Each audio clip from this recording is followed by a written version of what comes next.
Culo is now at $25 million.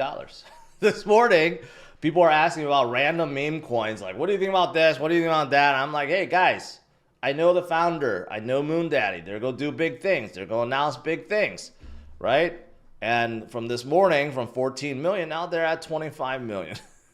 And I think they will continue to go. So don't miss out on Culo on Polygon.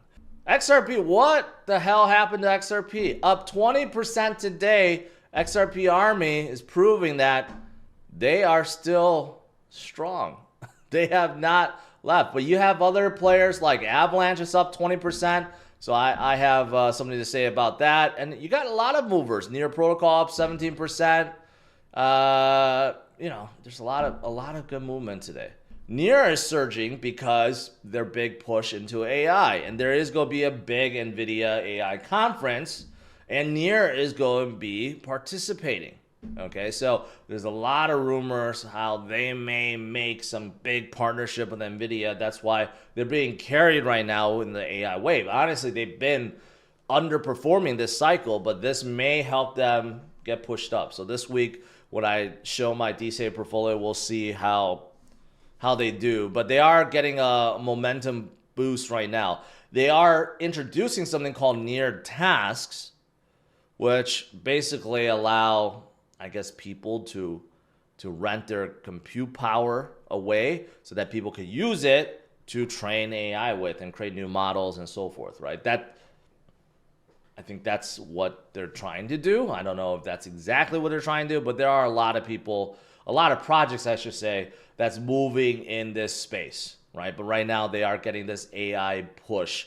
It would not surprise me if a lot of other L1s follow in this footstep and just, say, oh, well, we're going to go AI and try to, ride the wave, so to speak, and it could work. Or maybe this is legit. We'll have to see after the conference happens, if something big gets announced. But for now, there are other good things happening in Near. They came out their self-custody wallet and they already have over 1 million signups. So that's good. They have their non-custodial wallet. That's always important. So, and their TVL is growing, not by leaps and bounds, but their TVL is growing back. So that's fantastic. What about Avalanche? Avalanche had a really good day too. I think it's because of this. The Maple Story universe moves to Avalanche. Okay. They were going to go on Polygon, and they decided, hey, they want to go on Avalanche, right? And what's the big deal? Well, Maple Story is one of the most legendary games from Korea's largest gaming studio, Nexon, right? So now they're coming aboard Avalanche. I've said this, right? Avalanche is a big chain, and they're really focused on games. So we got a lot of good ones. Gunzilla, which is coming to consoles. You got Shrapnel. You have Beam. Of course, you have DeFi Kingdoms. That's really killing it. And also Maple Story that's coming. I mean, they're just onboarding a whole bunch of games, and they are doing quite well today, right? So that's fantastic. Also, I saw this. Dubai police employs Cardano to secure its criminal investigations. Interesting. Telegram also recently pumped up. They're launching revenue sharing next month. Telegrams, and there's a lot of dApps being built on Telegram too. It's quite interesting. A chat program that's now expanding into dApps and revenue sharing, which is, again, interesting. You have someone like Sui that's still growing. I'm going to their base camp next month. That's going to be in Paris. We'll see how it is, but there's supposed to be a lot of new things they want to announce. Also, Sollend, yes, Sollend is now moving to Sui as well, right? And they're calling it Sui Lend, which makes sense. Lending project. So their DeFi offerings are still expanding. So that's pretty good. And speaking of Grayscale, they are launching, or they're trying to launch, like a new Bitcoin spot ETF. They call it a mini trust. And this will have competitive fees. So this means that they're going to come out with another ETF that has like probably 0.2, 0.25 fees. Again, I don't quite understand why they need to do this, but there's some kind of conversion where GBTC holders can now get shares of now the new symbol BTC. So I don't know. Someone has to explain it to me why they have to go down this path, why they can't just continue with GBTC and just lower the fees and try to stay competitive rather than create something completely new and try to grow that while watching GBTC have a massive outflow and get dumped to hell. You know, I don't quite understand it. I don't. But that's the plan. Unless, you know, Gary Gensler has something to say about that. Even Michael Saylor this morning. You know, I showed the clip.